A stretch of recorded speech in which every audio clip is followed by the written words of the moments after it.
This isn't the sound of a woman breaking down. It's the sound of one preparing for war. Isabella Rossi was an ex-wife, a title that had cost her everything: her career, her home, her name. The man who took it all, Damien Shaw, had vanished, leaving her to drown in the ruins of their life. Now, with a final eviction notice in her hand and nothing left to lose, she packed one small bag. She was calm, deadly calm. Because hours later, she wouldn't be at a shelter. She wouldn't be at a friend's house. She would be standing at the 30-foot wrought iron gates of Sebastian Cole, the most reclusive and ruthless billionaire in America. And in her bag, she carried the one secret that could destroy them all. The silence in apartment 3B was absolute, broken only by the thin metallic zip of a Toomey suitcase. It was the last good thing she owned. Isabella Rossi folded her few remaining possessions with a precision that bordered on surgical. A gray cashmere sweater, 2 silk blouses, a simple black dress, toiletries, and finally a thick leather-bound book that looked like an old-fashioned ledger. She placed it at the bottom beneath the clothes, a hidden weight. She was calm. It was this calmness that had terrified her ex-husband Damien Shaw during their divorce proceedings. He had expected tears, screaming, a public spectacle. He had, in his own words, left her with nothing. He had taken their shared business, the glittering Shaw and Rossi Fine Arts Gallery in Soho, and leveraged it into oblivion, encumbering their joint assets with so much debt that the divorce settlement was a joke. The judge, bamboozled by Damien's high-priced lawyers from a top-tier Manhattan firm, had looked at her with pity. "Miss Rossi," he'd said, "your signature is on the business loans. The debts, unfortunately, are marital." Damien, sitting across the courtroom, had given her a small, tight smile. The same smile he'd given her when he first proposed, the one that made her feel seen, and the one he'd given the 22-year-old socialite Chloe Ryder when the New York Post snapped their picture in St. Bart's. That was 6 months ago. Now Isabella was in a 400-square-foot studio on the Upper West Side with peeling paint and a view of an air shaft. The eviction notice taped to her door, stark and final, had been the last domino. The debts had finally, irrevocably consumed her. She was 42 years old, a world-renowned expert in pre-Raphaelite art, and she was, by every legal definition, a destitute failure. Most women would be hysterical. They would be calling friends, family, a hotline. Isabella, however, felt a strange, cold clarity. The panic had burned itself out weeks ago, leaving this hard, quiet resolve. She looked at the small mahogany box on her dresser. It held her wedding and engagement rings. She'd kept them, thinking one day she might sell them for rent. But no, they were part of this. She walked to her small desk. Beside the eviction notice was a stack of final demands from creditors, and beneath them a single pristine business card she had found while sorting through the financial wreckage of her marriage. It was thick, cream-colored cardstock embossed with a simple, elegant crest. Sebastian Cole. Private Investments. There was no address, just a single private phone number. Sebastian Cole, the Grey Wolf of Greenwich. A man who made billionaires look like middle management. He was a legend, a recluse, and according to her ex-husband, the devil himself. Years ago, Damien had lost a fortune in a hostile takeover bid. The man on the other side, Sebastian Cole. Damien had spent years ranting about him, blaming Cole for every setback, painting him as a monster who destroyed companies for sport. Isabella picked up her phone. She didn't call the number. A call could be ignored. A call was weak. She zipped the Toomey bag. She put on her best coat, a dark wool trench that still held its shape. She picked up the rings. She walked to a pawn shop on 9th Avenue and sold them for $800 in cash. It was enough. She took the subway to Grand Central Terminal, the polished leather of the suitcase handle cool in her palm. She bought a one-way ticket on the Metro North to Greenwich, Connecticut. She wasn't running away. She wasn't seeking shelter.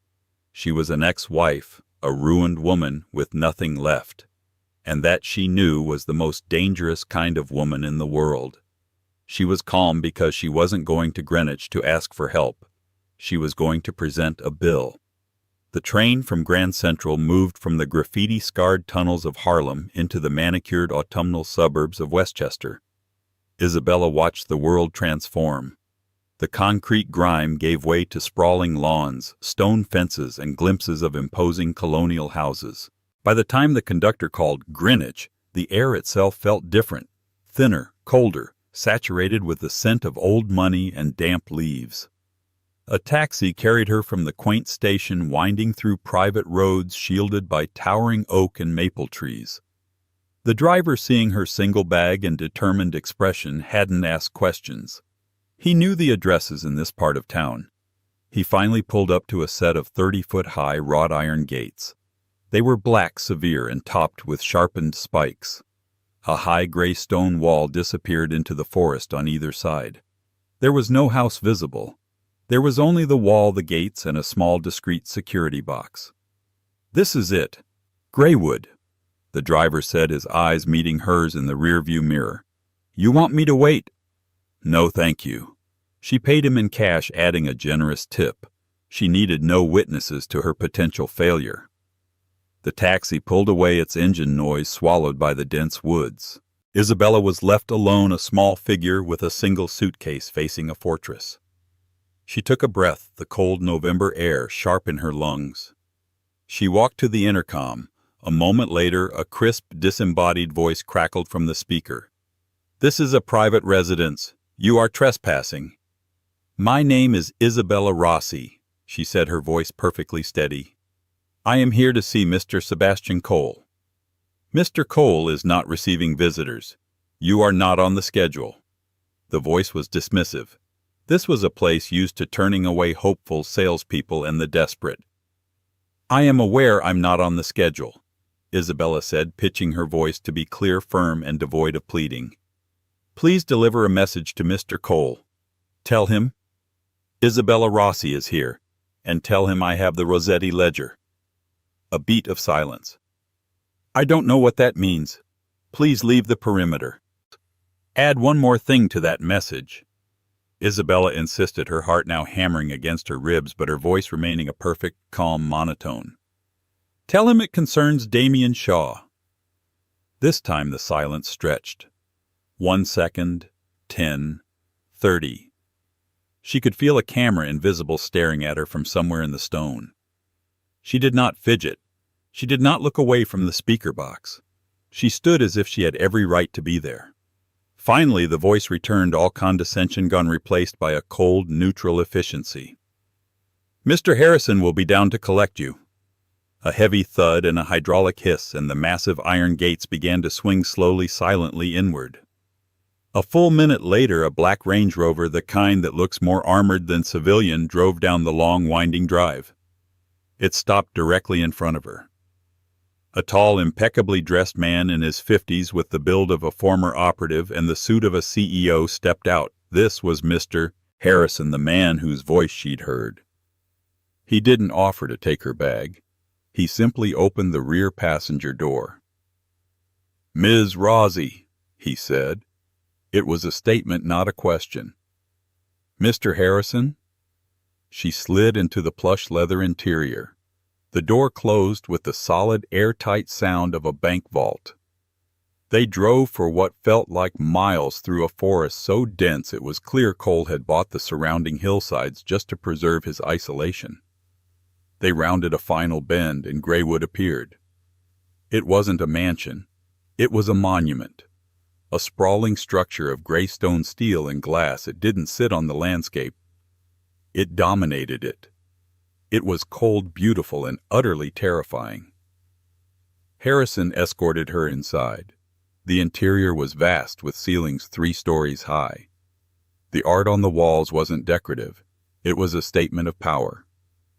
A massive Anselm Kiefer here, a wall-sized Gerhard Richter there. It was a museum curated by a predator. She was not told to wait. She was led directly through the cavernous space to a set of tall oak doors. Harrison opened one. "Mr. Cole?" Isabella walked in. The room was a library, but unlike any she had ever seen. 2 stories of books, a roaring fireplace, and a wall of glass overlooking a sheer cliff face and the rolling gray Connecticut hills.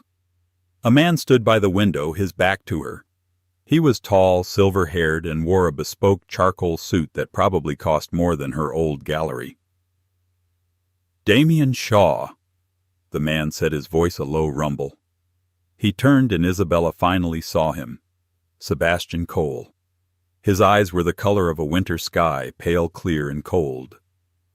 "I haven't heard that name in almost a decade. He's a ghost.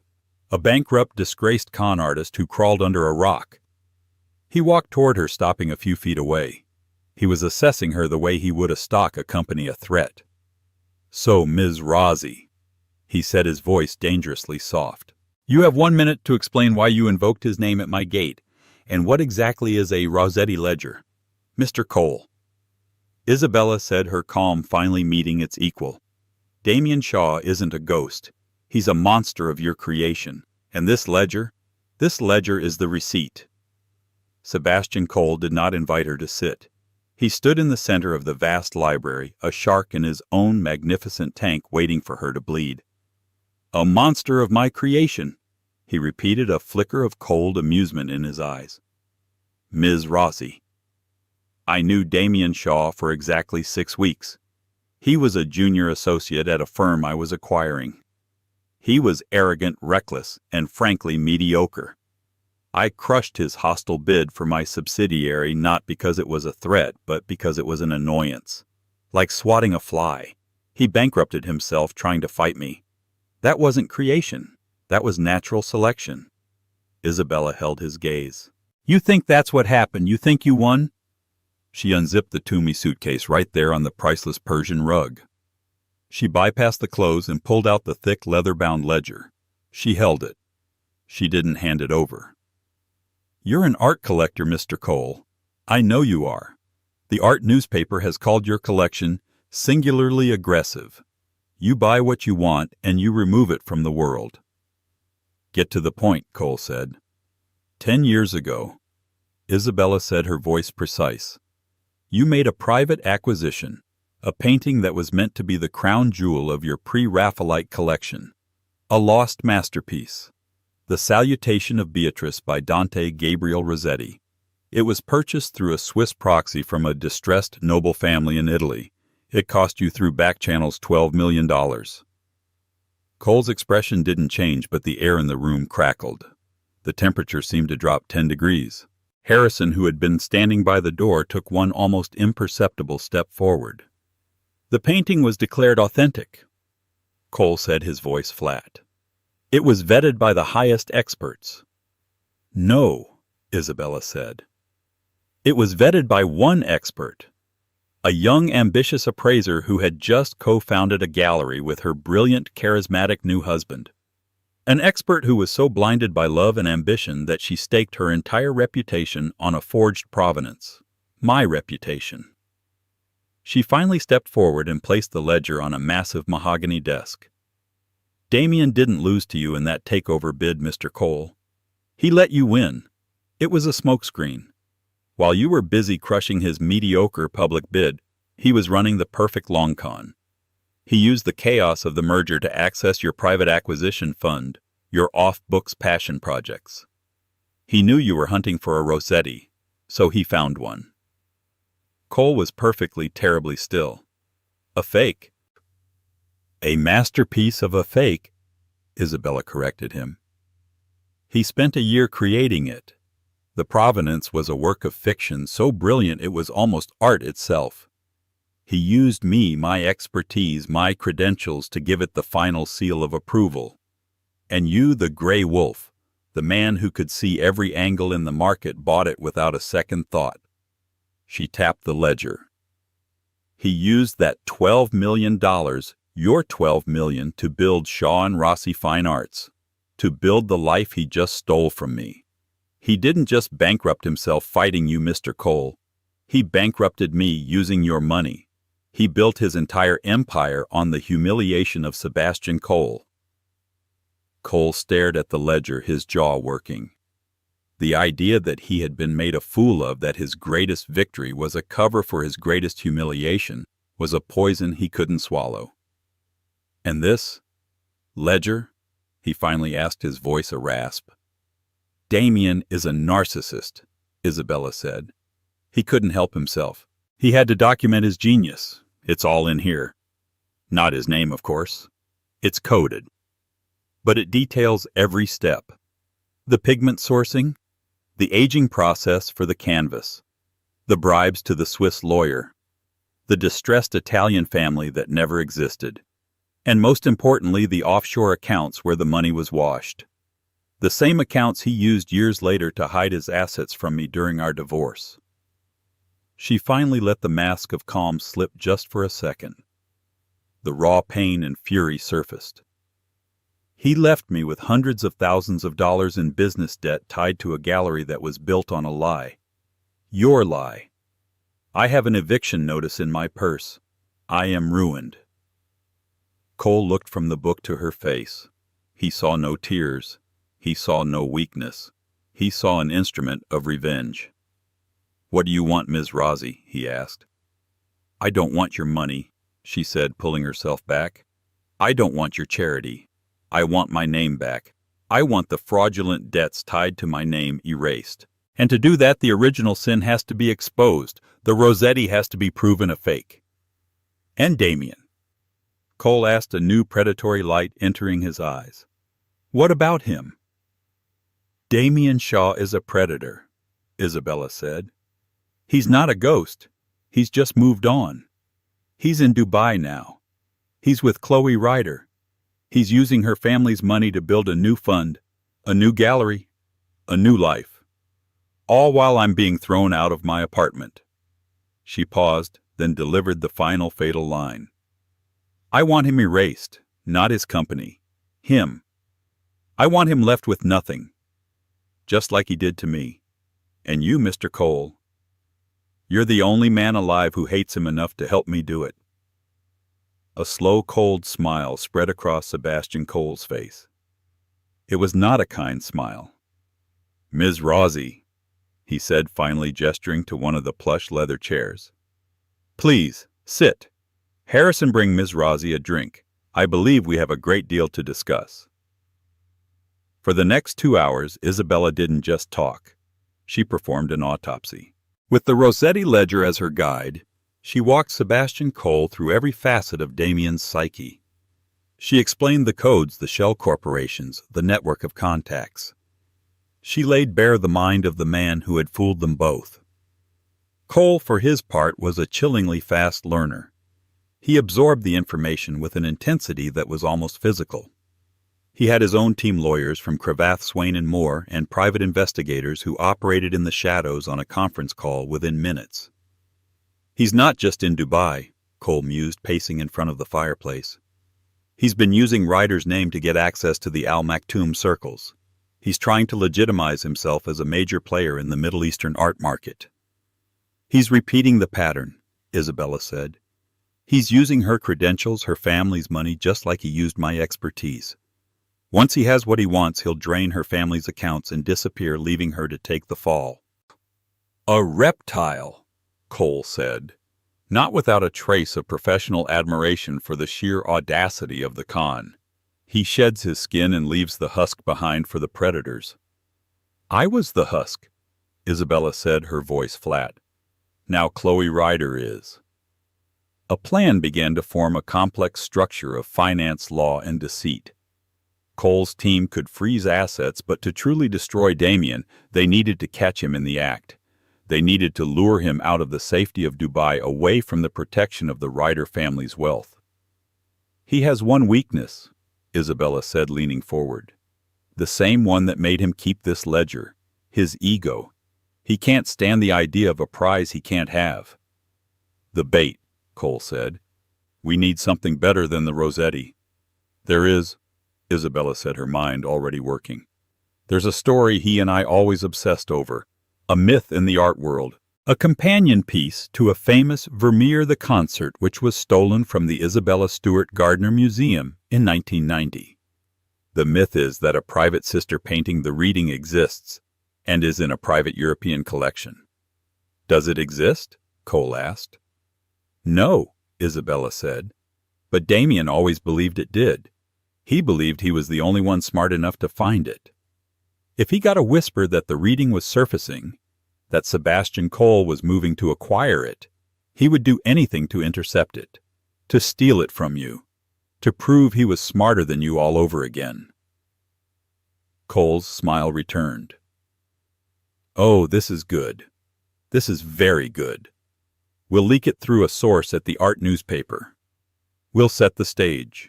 A private sale. London, neutral ground. He'll come, Isabella said. He won't be able to resist. He'll come and my people will be waiting. We'll have the London police Interpol. We'll have him arrested for the Rossetti fraud for starters. The evidence in this ledger combined with my testimony, he'll be buried. It was a perfect, cold, and brilliant plan. A plan for revenge meticulously crafted in a billionaire's library. As the final details were being sketched out, the oak door opened. Harrison stepped in his face, a mask of professional urgency. Sir, he said to Cole, his voice low, you have an unexpected visitor at the gate. I would not normally trouble you, but she's invoking the same name Ms. Rozzi did. Cole raised an eyebrow. Who is it? Her name is Chloe Ryder, Harrison said. She's alone. She's hysterical. And she says Damien Shaw has disappeared with over $20 million of her father's money. Isabella's blood ran cold. She stood up. She's here? Now? Cole looked from Isabella to Harrison. The plan so perfectly constructed had just been shattered, or perhaps it had just been handed a new, far more potent weapon. Harrison! Cole ordered, a predatory gleam in his eye. The poor girl looks distressed. Bring her in. Chloe Ryder was not the woman Isabella remembered from the gossip pages. The creature who was half led, half dragged into the library by Mr. Harrison was a wreck. Her blonde hair was matted, her mascara running in black rivers down her pale cheeks. She wore an expensive Balenciaga sweatshirt, but it was stained with what looked like coffee or perhaps wine. She was 23 years old, and she looked like a child who had just seen her entire world burn down. When she saw Isabella, she stopped dead. Her face, already pale, turned a ghostly white.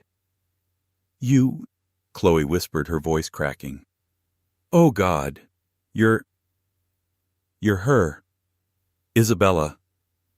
Ms. Ryder. Isabella said, her voice devoid of pity.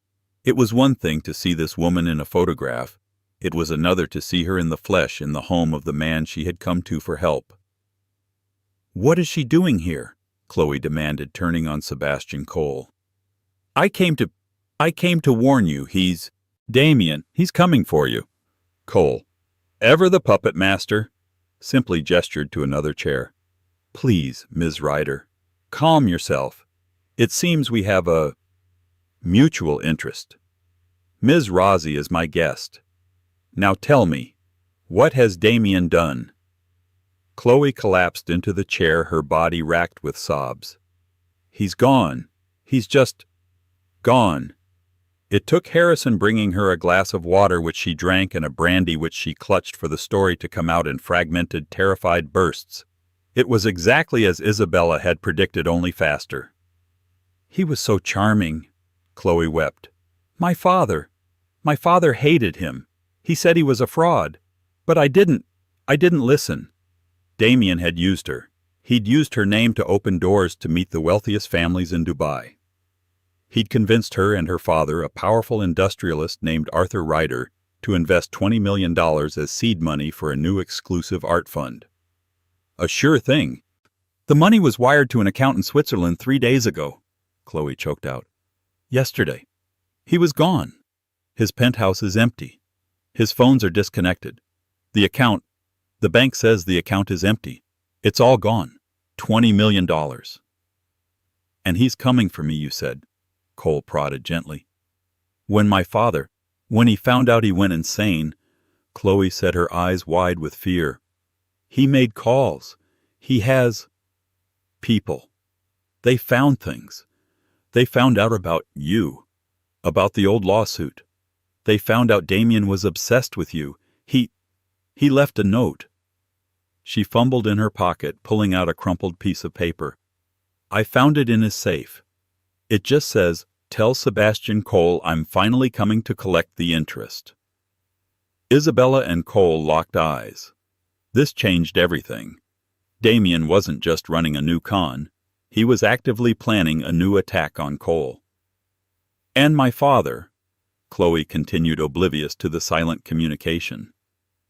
He's going to the authorities. He's going to have Damien arrested, but he thinks I was in on it. He thinks I helped him. He's cut me off. He said I'd be lucky if I don't go to jail with him."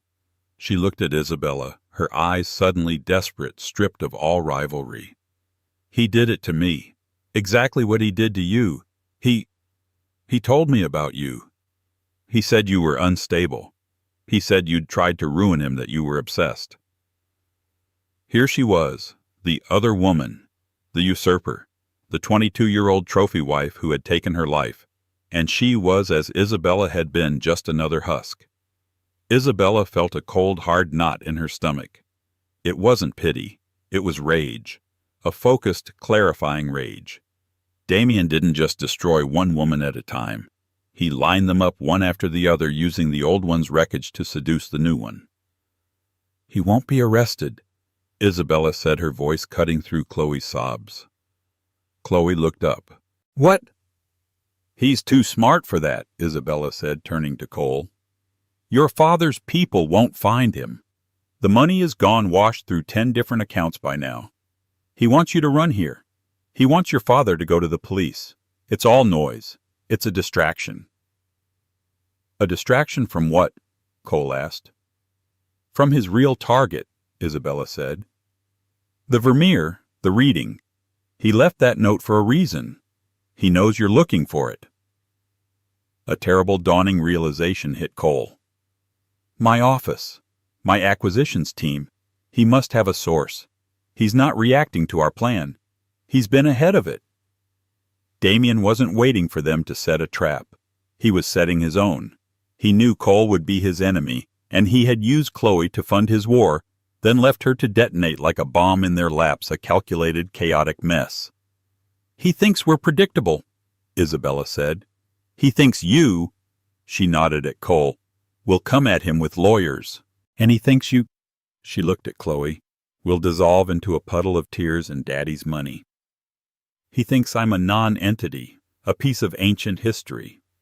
She stood up and walked to the window, looking out at the gray, unforgiving landscape. "We're not going to London," she said. "What?" Cole said, standing as well. "We have to. The trap is flawed," Isabella said, turning back, her eyes burning with a new terrifying fire. "Because he's anticipated it. We're not going to catch him with a fake Vermeer. He's too good. He'd spot the fake and he'd be gone." "Then what do we do?" Chloe whispered, looking between the two powerful, frightening figures. Isabella looked at Chloe, the woman who had replaced her, the woman who had slept in her bed while she was being served divorce papers. She saw the shared, humiliating brand of Damien Shaw on her.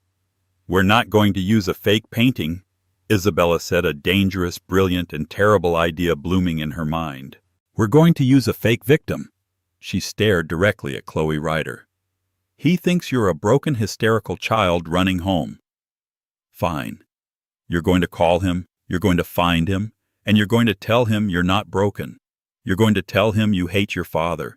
You're going to tell him you have a new plan, a plan to get more." Chloe looked terrified. I can't. He's gone." "He's not gone," Isabella said. "He's just waiting. He has to be. He's waiting to see what you'll do, what Cole will do. You're going to call him, and you're going to offer him the one thing in the world he can't resist." "What?" Chloe asked. Isabella looked at Cole. "You don't just own a Richter, do you, Mr. Cole? You own the 1932 Picasso, Le Rêve." Cole nodded slowly, his eyes narrowing as he saw where she was going. "I do. It's worth $150 million easily," Isabella said. "You're going to tell him, Chloe, that you're so angry at your father and so in love with Damien that you're going to help him steal it.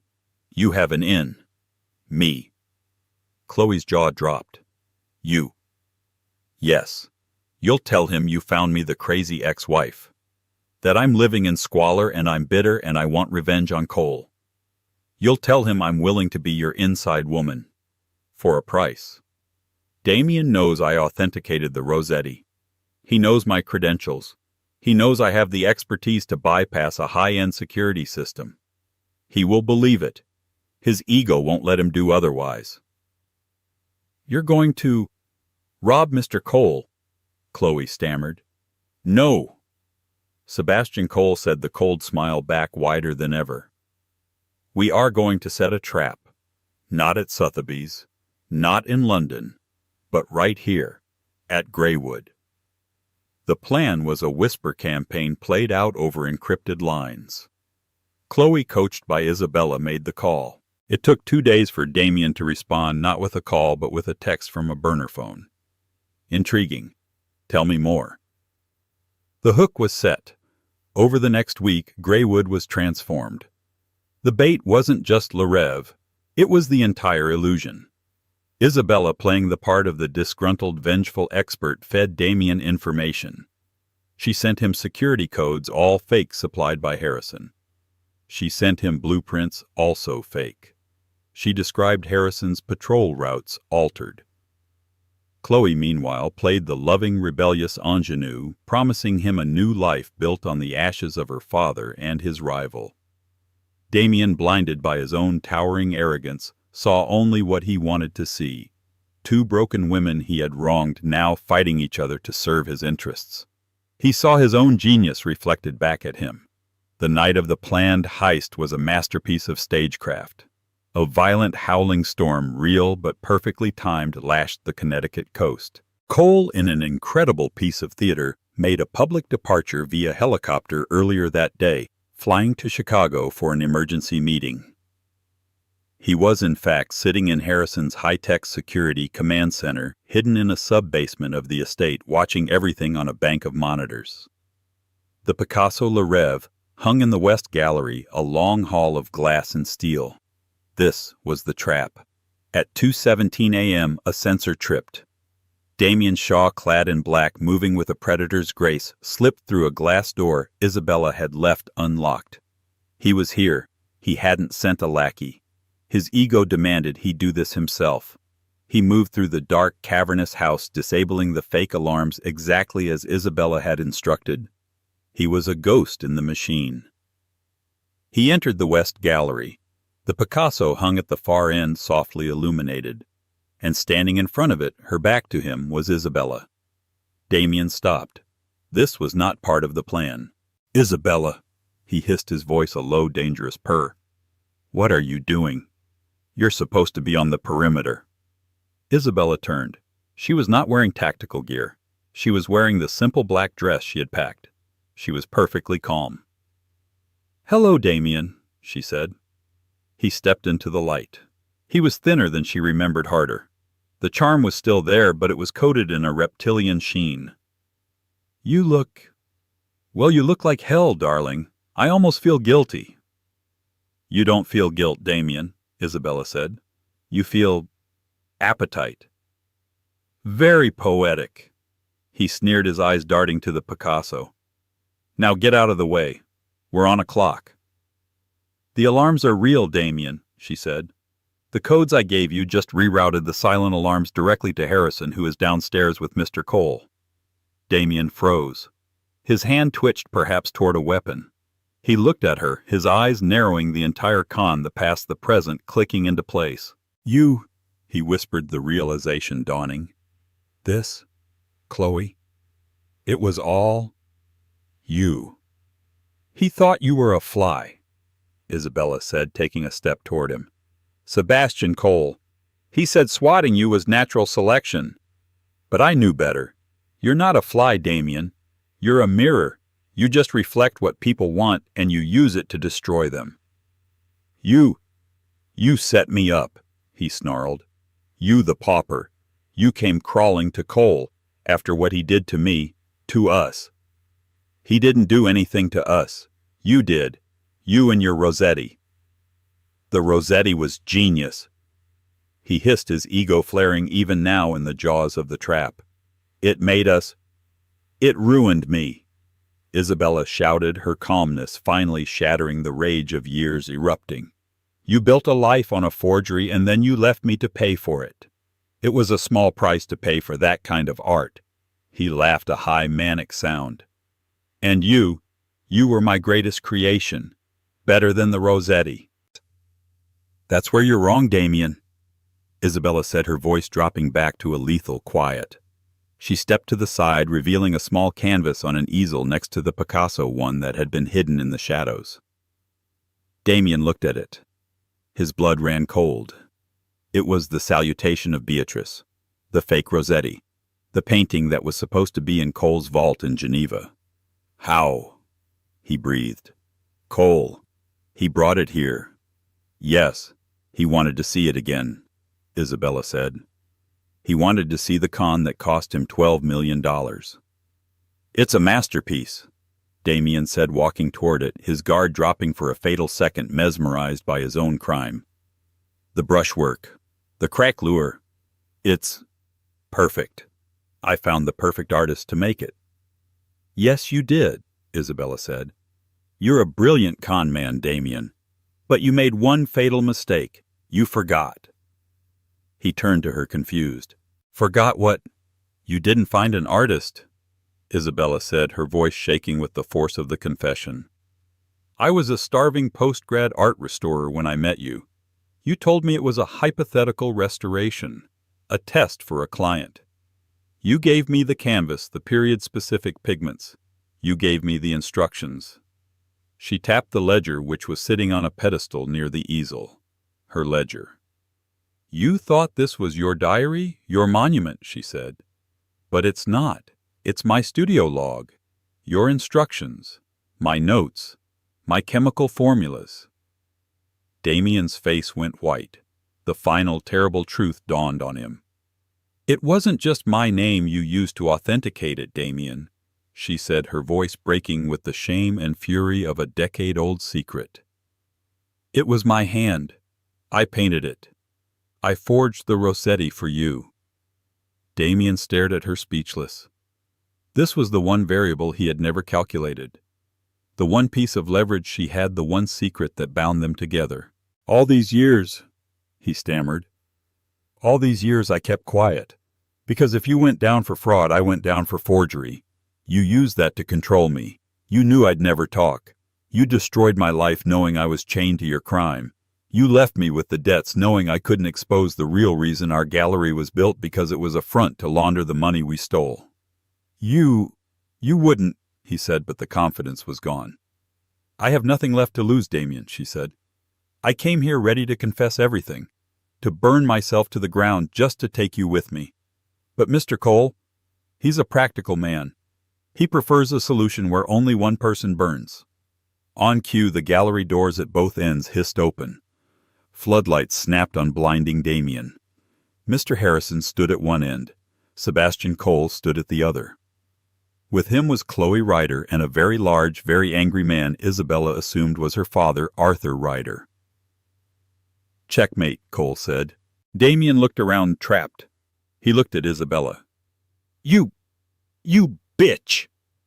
No, Damien, Isabella said, picking up the ledger. I'm just the ex-wife, the one you forgot. He lunged. Not for the painting, not for the door. He lunged for her. For the ledger. He never made it. Harrison moved with a speed that was inhuman, intercepting him in a single brutal motion. Damien was on the floor, his arm twisted behind his back. A cuff snapped on his wrist before he could even cry out. It was over. The reckoning did not happen in a courtroom. It was a bloodless corporate execution staged at 4:03 a.m. in the Graywood conference room. The storm outside had died, leaving an exhausted pre-dawn silence that was far more unnerving than the thunder. Damien Shaw sat at the center of the 30-foot mahogany table. He was a wreck. His black tactical gear was damp, his face was a sickly gray, and a small precise cut from Harrison's takedown was bleeding sluggishly onto his collar. The charismatic bravado was gone, replaced by the hollow, frantic eyes of a cornered animal. At the head of the table sat Sebastian Cole, looking as immaculate in his charcoal suit as if he'd just had a full night's sleep. To his right sat a bulldog of a man, Arthur Ryder, his face puce with a rage that seemed to be aging him by the minute. Flanking them were three lawyers from Cravath, Swain & Moore, men with ice water in their veins who looked like they billed by the second even at this ungodly hour. Isabella and Chloe sat on the opposite side of the table, not as participants, but as a jury. One of the lawyers, a senior partner named Blevins, pushed a thin file toward Damien. "Mr. Shaw," Blevins said, his voice a dry rustle of paper, "you are in a uniquely catastrophic position, so we will be brief. You have two options. This is option A." He tapped the file. Option A is the public route. In approximately 1 hour, Mr. Cole and Mr. Ryder will contact the U.S. Attorney for the Southern District of New York, the SEC, and Interpol.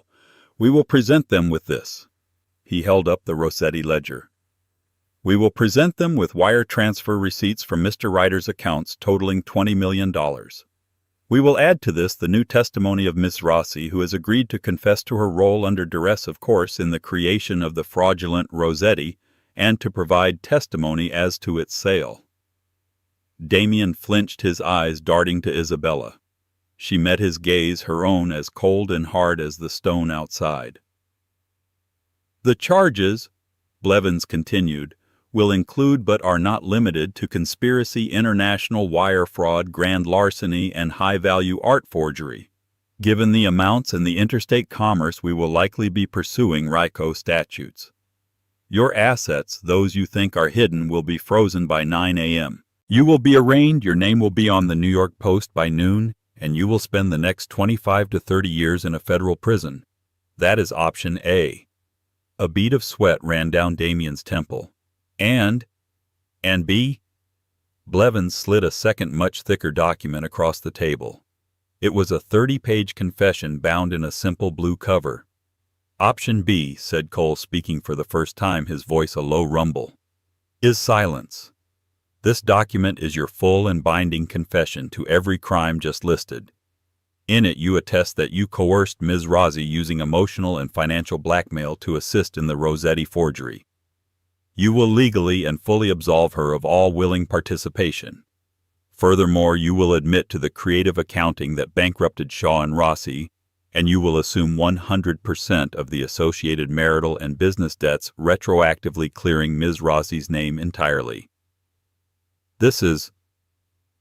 Damien stammered, his hands shaking as he touched the cover. This is insane. It gets better, Arthur Ryder snarled, leaning forward. The confession is attached to a series of financial directives. You will liquidate every hidden asset, the accounts in the Caymans, the Shell Corporation in Liechtenstein, the half-built gallery in Dubai. Our forensic accountants, he gestured to one of the lawyers, have already mapped them.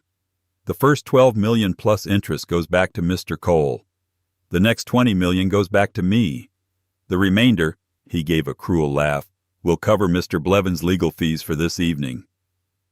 It leaves me with nothing, Damien whispered, staring at the pages.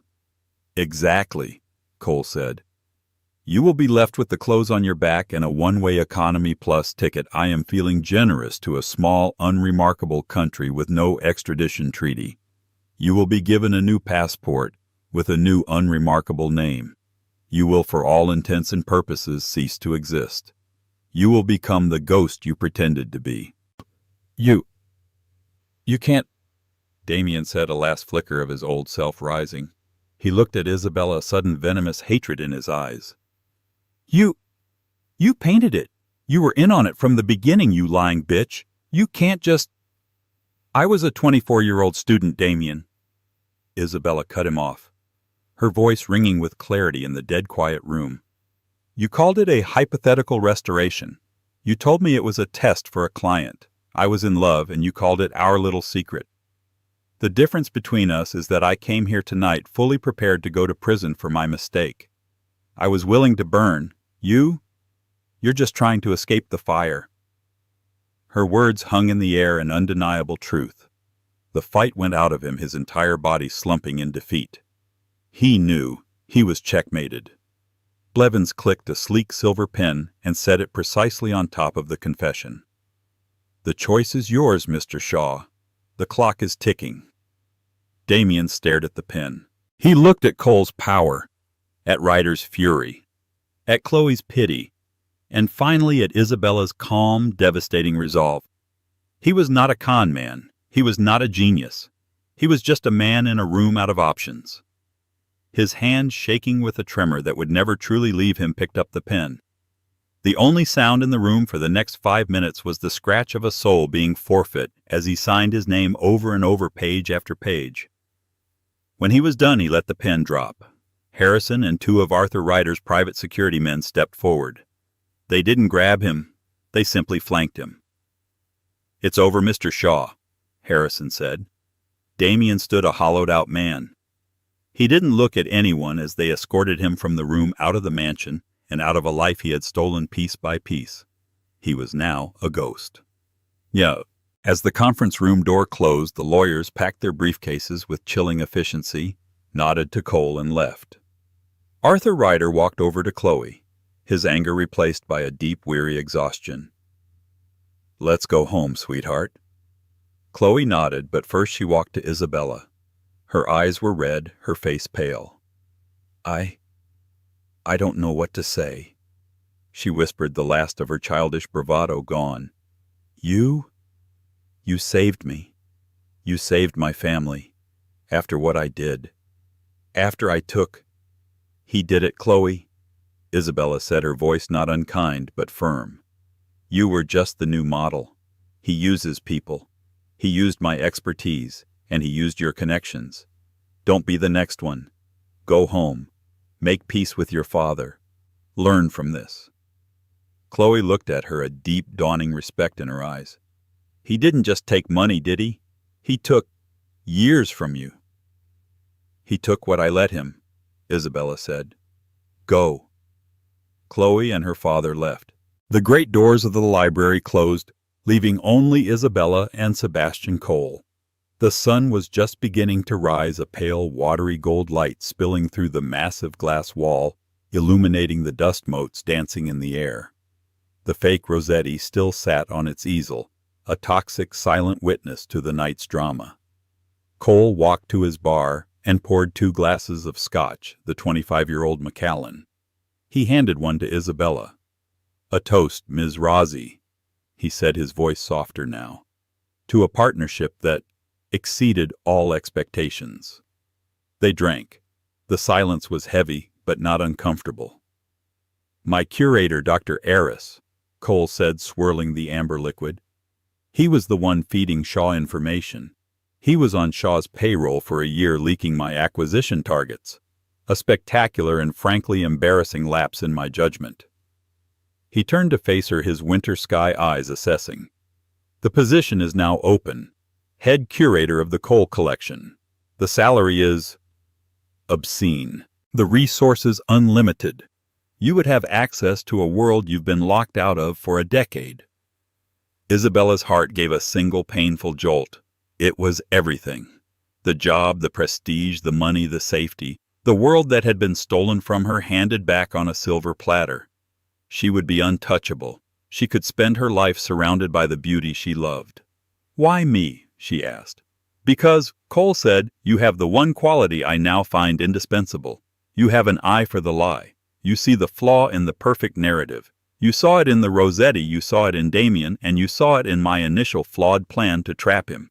You are not just an expert, Ms. Rossi. You are a truth-teller. I need that." It was the ultimate temptation.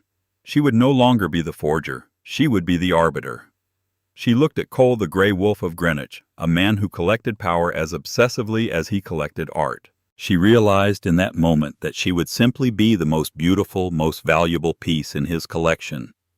She would be his weapon, his singular eye kept in a magnificent gilded cage. She turned her gaze to the painting on the easel. Her painting, the masterpiece of her youth, the monument to her shame, the physical proof of her perverted talent. "Thank you, Mr. Cole," she said, her voice perfectly clear in the morning light. It's an incredible offer, a life-changing one. But no. Cole's eyebrow raised a fraction of an inch. It was the first time all night he looked genuinely surprised. No, Ms. Rossi, I am offering you the art world on a platter. You will be back on the street by noon. Your debts are cleared, but you are still penniless. You're right. You cleared my name. You gave me my life back. That is all I came for, she said. She set her empty scotch glass down. That job, it's about protecting acquisitions. It's about vetting other people's work. I spent the last decade of my life tied to a lie, obsessed with a fake. I am done with forgeries. I am done with validation. I am done with other people's art. She walked to the easel. She really looked at the painting. It was a masterpiece. She whispered a eulogy for her corrupted youth. My masterpiece. Then, with a sudden deliberate and cleansing grace, she grabbed the heavy gilded frame. She turned, and with a cry that came from a decade of silence, she smashed it over the sharp stone edge of the fireplace. The sound was a violent, shocking crack of wood and a rip of canvas. The face of Beatrice, which she had painted with such love and such shame, was torn in two. She was breathing heavily, her hands shaking, but not from fear, from release. Cole did not move. He was not angry. He watched her, a slow, deep look of profound understanding and, perhaps for the first time in his life, true respect on his face. He gave a single, slow nod. This was the real answer. This was the final, non-negotiable term of her victory. I'm going to paint, Isabella said, her voice shaking with the force of her new reality. Under my own name. She walked to the hall, picked up her single Toomey suitcase. It was so much lighter now. Thank you for the scotch, Mr. Cole. And with the same impossible calm she'd had when she packed her bags in that squalid apartment, Isabella Rossi walked out of the billionaire's mansion, past the now open gates, and into the raw, unforgiving, and glorious morning sun. 8 months later. A small galleria off the Piazza Santo Spirito in Florence held its first opening. The stone walls were ancient, the arched doorways low. The air smelled of old plaster turpentine and strong espresso. The show was titled Vernissage Isabella Rossi. The paintings were enormous. They were not polite. They were not pre-Raphaelite. They were bold, abstract, and structural, using thick, violent impasto and raw pigments. They were about the deconstruction of beauty, about the layers beneath the varnish. They were not pretty. They were true. A prominent Italian critic was overheard muttering to a colleague, "È formidabile, è come se stesse scuoiando la tela." It's formidable. It's as if she's flaying the canvas. A courier in a sharp Brioni suit arrived, holding a long flat package. He delivered it to Isabella, who was in the back, wiping crimson paint from her hands. She opened it. Inside, matted in archival quality linen, was an exquisite, small, and undeniably authentic charcoal and chalk study by Dante Gabriel Rossetti. It was a preparatory drawing for Beatrice's hands. The hands of the artist. The hands that had made the fake. The hands that had destroyed it. The hands that were now finally her own. Attached was a card on that same thick, cream-colored cardstock. Ms. Rossi. A real one this time. To the better artist. I've bought the 2 largest pieces from your show. They're being hung in the West Gallery. Don't let the critics tell you what to paint. S.C. A slow smile touched Isabella's lips. He had not bought the art as a favor. He had acquired it, the ultimate mark of respect from a man like Cole. The validation finally on her own terms. She propped the small, priceless sketch on her workbench, a reminder, not a trophy. She turned back to a massive canvas, gesso white and perfectly blank. She picked up a brush, dipped it in a furious, vibrant crimson, and began. She walked away with nothing, and therefore with everything. Isabella's story proves that the most dangerous person isn't the one with the most money or the most power. It's the one with nothing left to lose, and the truth as their only weapon. What did you think of Isabella's final choice? Was it brilliant or should she have taken the job with Cole? Let me know your thoughts in the comments below. If you love stories of high-stakes drama and incredible revenge, please hit that like button. It truly helps the channel. And don't forget to share this video with someone who needs a good story. Most importantly, subscribe to our channel and ring that bell. We have so many more stories like this one coming, and you don't want to miss a single shocking twist. Thanks for listening. It wasn't the searing pain of childbirth that nearly killed me. It was the man who held my hand through it all.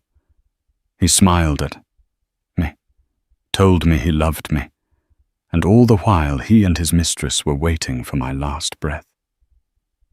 They thought they had the perfect plan. The grieving millionaire widower, his loyal friend, stepping in to help raise the newborn heir and me.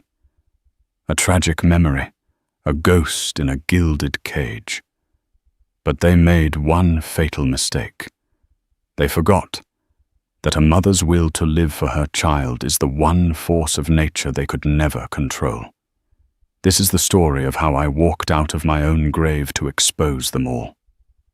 The air in our penthouse overlooking Central Park always smelled of money. Not the dusty scent of old bills, but the crisp, clean fragrance of fresh peonies delivered daily, the subtle leather of new Italian furniture, and the faint, almost imperceptible tang of Nathan's cologne. A bespoke blend from a perfumer in Paris he called success. For 3 years, that was the air I breathed, the atmosphere of my life with Nathan Sterling. I was Clara Hayes before I became Clara Sterling. A moderately successful gallery artist who saw the world in brushstrokes and emotional hues. He was a force of nature, a titan in the world of private equity, who saw the world in numbers and acquisitions. He acquired me with the same focused intensity he used to gut and restructure failing corporations. Our courtship was a whirlwind of black tie galas, spontaneous trips to Monaco on his private jet, and gifts that left me breathless. He bought the gallery that first showed my work not out of malice, but as a grand gesture, a way of owning the very place our story began. I mistook his possessiveness for passion, his control for care. When I became pregnant, it was the final brushstroke on our perfect masterpiece. Nathan was ecstatic. He commissioned a nursery that cost more than my parents' house, flew in a specialist from Switzerland to consult on my diet, and touched my growing belly with a reverence that felt almost holy. He wanted a son and heir to the Sterling Empire, and I was deliriously happy to give him one. The cracks when they first appeared were so fine I could barely see them. They started with Isabella Rossi. She was a new VP of acquisitions at his firm, a woman so sharp she seemed to cut the air when she walked. She had raven black hair, eyes the color of dark chocolate, and a smile that never quite reached them. Nathan began mentioning her name with increasing frequency. Isabella closed the Kensington deal. "She's brilliant. A real killer," he'd say, pouring a glass of vintage Bordeaux. Then she started appearing. At first, it was just for urgent business dinners that Nathan swore were unavoidable. I'd sit at the end of a long, polished table, my belly a great, hopeful globe under my silk dress, while they spoke a language of leveraged buyouts and hostile takeovers. Isabella would occasionally glance at me, a flicker of something pity-contempt in her dark eyes, before turning her full, dazzling attention back to my husband. "She's just a colleague, darling," Nathan would soothe later, his hands expertly massaging my swollen ankles. "In my world, you need sharks. She's my shark." As my due date approached, Nathan grew more distant. The business trips became longer, his phone calls shorter and more perfunctory. When he was home, his phone was always angled away from me, and he'd take calls on the terrace, the wind snatching his words away. I told myself it was the pressure of his work, the stress of impending fatherhood. I was nesting, preparing for our son Leo. I was wrapped in a cocoon of blissful denial. The day my water broke, 5 weeks early, Nathan was supposed to be in a meeting in Chicago. I called him, my voice trembling with a cocktail of fear and excitement. "I'm on my way," he said, his voice oddly flat. "I'll have the jet turned around. I'll be there in 3 hours. Just hold on." 3 hours felt like a lifetime. The contractions were coming hard and fast. My doctor, Dr. Albright, a man Nathan had insisted on the best, the most expensive in all of New York, met me at the exclusive maternity ward of St. Augustine's Medical Center. Nathan had booked the entire wing for privacy. When he finally swept into the room, he wasn't alone. Isabella Rossi was with him. She was dressed in a sleek, tailored black suit, looking completely out of place amidst the beeping machines and sterile blue of the hospital. "Clara, darling," Nathan said, rushing to my side and kissing my sweaty forehead. "Isabella was with me when you called. Her meeting in Chicago was cancelled, thank God. She insisted on coming to offer support. We're a team, after all." Isabella smiled, that cold, thin smile. "Anything for Nathan's family. We're all so excited for you, Clara." A wave of nausea completely separate from the labor pains washed over me. The way she said, "Nathan's family," as if she were already a part of it, sent a shard of ice through my heart. I looked at my husband, expecting him to see my discomfort, to ask her to leave. But he just smiled, his hand squeezing mine a little too tightly. His eyes fixed not on me, but on the monitor, tracking my contractions. The masterpiece was nearing completion, and the artist, it seemed, was no longer required. The air in the room had changed. It no longer smelled of peonies and success. It smelled of antiseptic and betrayal. The labor was brutal. Hours bled into a seamless stretch of agony. Dr. Albright, with his perfectly coiffed silver hair and condescending bedside manner, kept telling me to relax. "The body knows what to do, Mrs. Sterling," he'd say, with a practiced, reassuring tone that didn't feel reassuring at all. Nathan stayed by my side, a perfect portrait of the devoted husband. He wiped my brow, gave me ice chips, and whispered encouragement. But his eyes were vacant. He was performing a role, and I was the unwilling audience.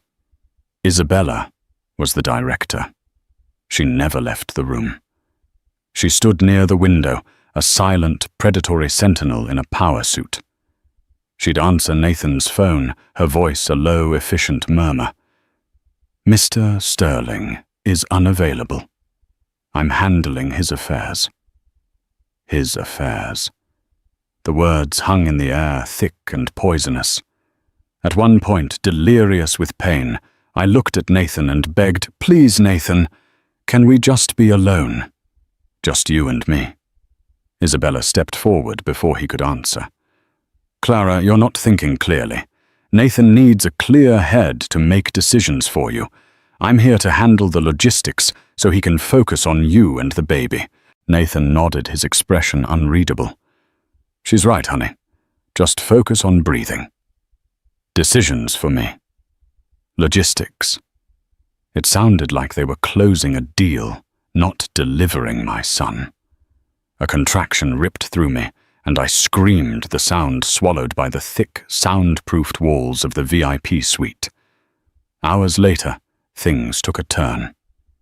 The baby's heart rate began to drop erratically.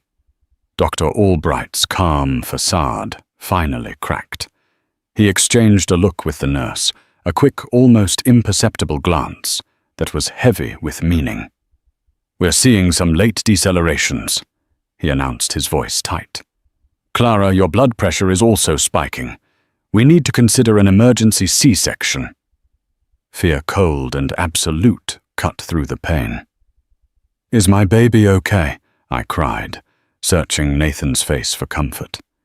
He squeezed my hand. "Whatever Dr. Albright thinks is best, darling. We trust him completely." He said it like a mantra. We trust him. They prepped me for surgery. A nurse with kind, worried eyes, whose name tag read Lena, tried to make small talk as she inserted a new IV line. "You have beautiful veins," she said softly. "It's a strange compliment, I know." Her attempt at normalcy was a tiny life raft in a sea of dread. As they administered the epidural, a strange creeping numbness spread upwards, far higher and faster than I expected.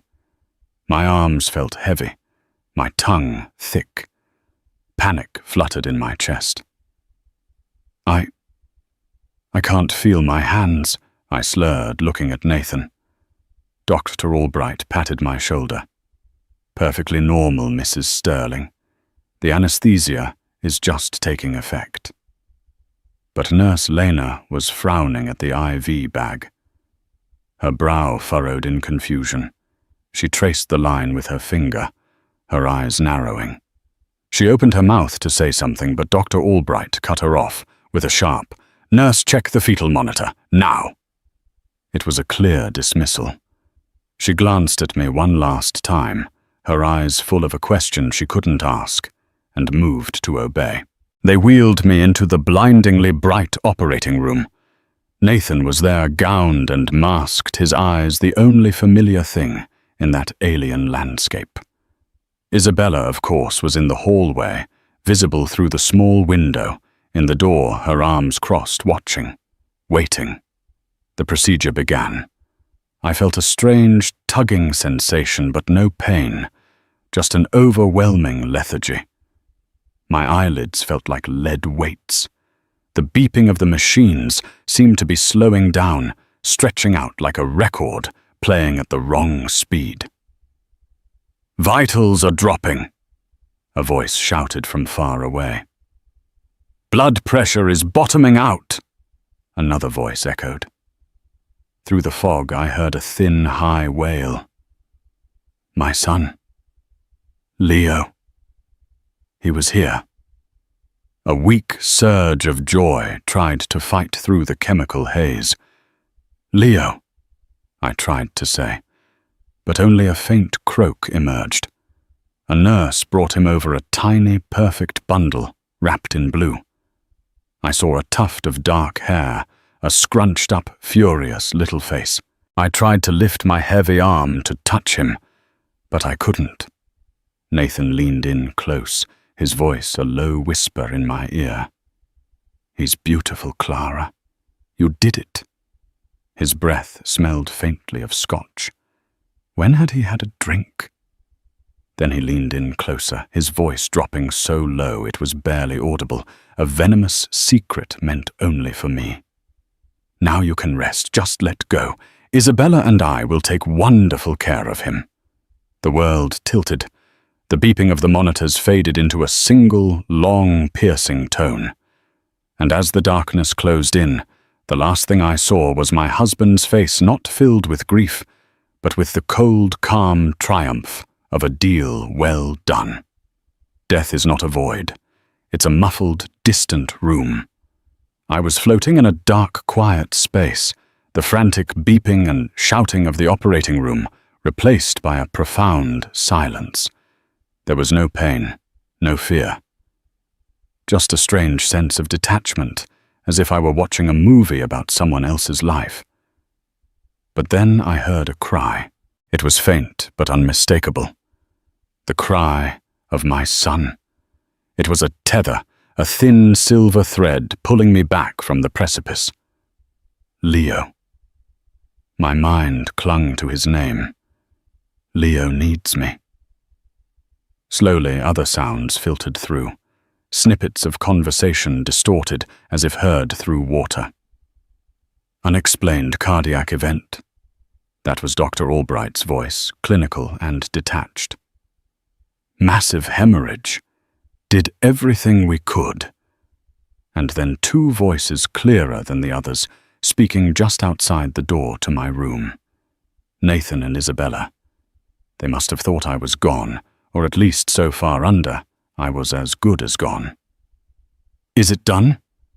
Isabella's voice was sharp, impatient. She flatlined on the table. "They're calling it an amniotic fluid embolism. Rare, tragic, impossible to predict." Nathan's voice was smooth rehearsed. He was already practicing his story. Albright played his part perfectly. The extra potassium in the magnesium drip, untraceable, just looks like a catastrophic electrolyte imbalance. My blood ran cold, a horrifying, icy realization that seeped into the very marrow of my bones. This wasn't a tragic accident. It was an execution. They had tried to murder me. The IV bag nurse Lena had frowned at. The overwhelming numbness, the sudden crash. It was all a plan. "And the boy?" Isabella asked. "He's healthy. A perfect heir." Nathan said, a note of pride in his voice. "He's in the NICU for observation standard for a premature birth. We'll have him home in a week." "And her. They brought her back for now. But she's unstable. Albright says she's had significant oxygen deprivation. If she wakes up, and that's a big if, she'll likely have severe brain damage. She'll be a vegetable. We'll transfer her to a top-tier long-term care facility. We'll look like saints caring for the tragic broken wife." A vegetable. The word was a slap. They weren't just going to erase me. They were going to keep me alive as a prop in their sick play. A monument to Nathan's devotion. Isabella's voice was pure ice. "Make sure her signature is on the revised estate documents, the ones we had drawn up last month." "Already done," Nathan replied smugly. "I had her sign a stack of investment papers 2 weeks ago. She didn't even read them. She trusts me completely." His laugh was a low, ugly thing. "She signed over durable power of attorney to me, and made Isabella the boy's legal guardian in the event of her incapacitation. It's all locked up tight. The sterling fortune stays intact, and the succession is secure." The thread connecting me to Leo, my son, suddenly felt like a thick, unbreakable rope. It pulled me. It yanked me out of the peaceful darkness and back toward the pain, back toward the world where wolves wore the faces of the people I loved. A jolt, violent and electric, tore through my chest. I gasped a raw, ragged sound as the defibrillator paddles shocked me back to life. My eyes flew open. I was in a different room now, an ICU. Wires and tubes snaked from my body, tethering me to machines that beeped in a steady, life-affirming rhythm. Standing over me was Nurse Lena. Her face, which had been a mask of professional concern before, was now filled with a mixture of shock relief and deep suspicion. "Welcome back, Mrs. Sterling," she whispered, her eyes darting toward the door. "My God, we almost lost you." I tried to speak, to scream, to tell her everything. They tried to kill me. My husband, that woman. But my throat was raw from the intubation tube they'd just removed. All I could manage was a hoarse whisper, a single word. "Leo." Lena's expression softened. She squeezed my hand, her touch warm and real. "He's okay. He's a little fighter, just like his mom." She leaned in closer, her voice dropping so low I could barely hear it. "Doctor, Albright has been writing your chart. He's noting signs of cognitive impairment due to anoxia. He's building a narrative. But your eyes, you're lucid. I can see it. Whatever is happening here, Mrs. Sterling, you are not alone. But you must be clever. You must be very, very clever." The door opened, and Nathan walked in, his face arranged into a mask of deep concern and sorrow. Isabella was not with him. The director was sending her lead actor in alone. Clara. "Oh, my love, you're awake," he cried, rushing to my bedside. He tried to take my hand, but I flinched a small, involuntary movement. He pretended not to notice. "You gave us such a scare. The doctors, they said you might not. They said there might be damage." He looked at me, his eyes searching mine for any sign of the vegetable he was expecting. And in that moment I knew what I had to do. I had to play the part they had written for me. I had to become the ghost in the machine, the broken woman with a damaged mind. It was the only way I was going to survive. It was the only way I was going to get my son back. I let my eyes glaze over. I let my mouth hang slightly slack. I stared at him through him, as if I didn't recognize the monster standing before me. I would be the perfect, tragic victim. Until the moment I wasn't.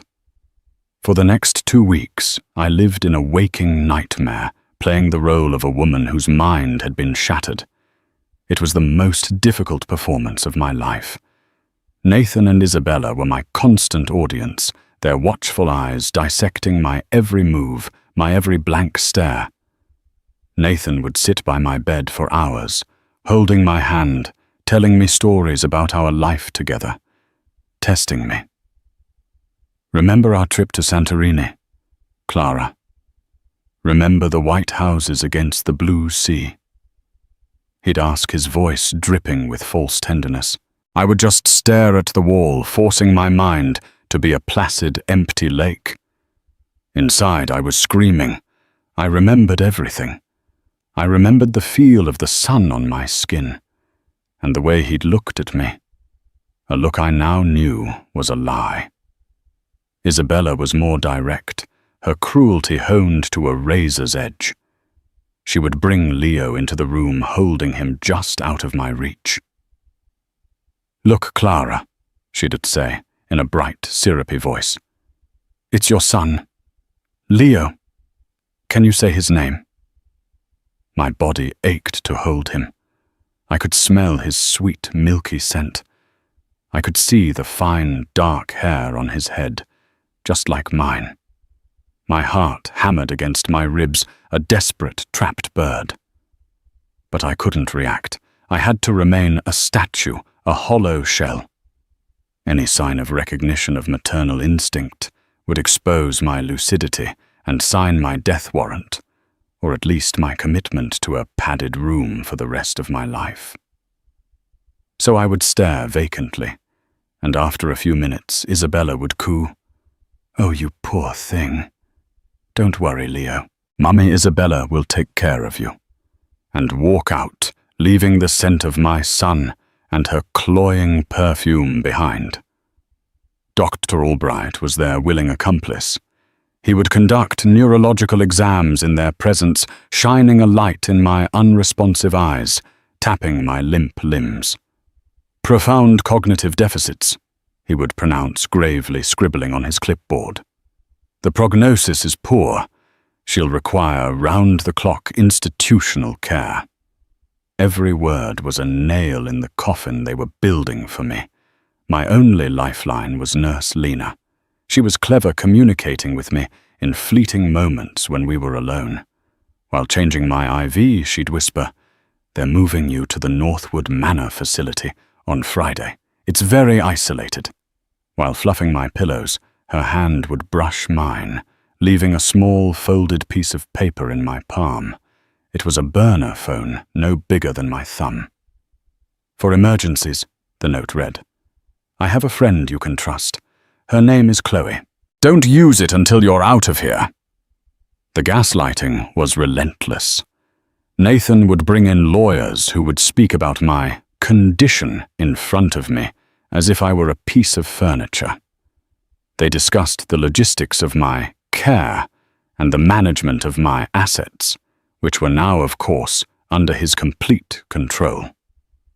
They had crafted the perfect narrative, the devoted husband burdened with a brain-damaged wife and a newborn son bravely facing an unthinkable tragedy. The world would see a hero. I knew the truth. One evening I nearly broke. Nathan was sitting in the chair by my bed, scrolling through his phone. He thought I was asleep. A text message notification lit up his screen. It was from Isabella. I could read it from the corner of my eye. Leo is fussy tonight. He misses his daddy. When are you coming home? The message was accompanied by a photo of her holding my son against her chest. Both of them in the master bedroom of my home. She was wearing one of my silk robes. A rage so pure and white-hot burned through me that my fingers twitched. I wanted to launch myself at him, to claw his eyes out, to scream the truth until my lungs bled. But I couldn't. I forced the rage down, packing it into a hard, dense ball of fuel in the pit of my stomach. It would keep me going. The day of my transfer to Northwood Manor arrived. It was a cold, rainy morning. They dressed me like a doll, putting me in a wheelchair. As they pushed me down the hallway, I saw Nurse Lena at the nurse's station. She looked up and our eyes met for a fraction of a second. She gave me a tiny, almost imperceptible nod. It was a silent promise. You are not forgotten. Northwood Manor was exactly as I'd feared. A beautiful Gothic-style mansion set on acres of isolated woodland. It was less a care facility and more a luxurious prison. The staff were polite but firm, their smiles never reaching their eyes. They treated me with a gentle condescension, reserved for children and the insane. My room had a beautiful view of the manicured gardens, but the windows didn't open more than 2 inches. That first night, locked in my gilded cage, the full weight of my despair crashed down on me. They had won. They had my son, my home, my money, and my life. I was Clara Sterling, the tragic vegetable. I curled into a ball on the bed, the tiny burner phone clutched in my hand, and for the first time since this nightmare began, I allowed myself to silently weep. But as the tears fell, the rage began to smolder again. This was not the end. This was the beginning of the war. I waited until I heard the night nurse do her rounds, her soft-soled shoes padding past my door. I waited another hour, my heart pounding a frantic rhythm against my ribs. Then under the covers, shielded from the camera, I knew was watching me. I turned on the tiny phone. I typed in the number Lena had given me. It rang twice before a sharp, intelligent voice answered. "This is Chloe." My voice was a rusty whisper, hoarse from disuse. "Chloe," I breathed. "My name is Clara Sterling. Lena Petrova told me to call you. My husband is trying to destroy me. I need your help." There was a pause on the other end of the line, and then "Tell me everything. Start from the beginning." And so, huddled in the dark, I did. Chloe Bennett was not a friend. She was a weapon. She was a former investigative journalist turned high-powered attorney who specialized in cases against the rich and powerful.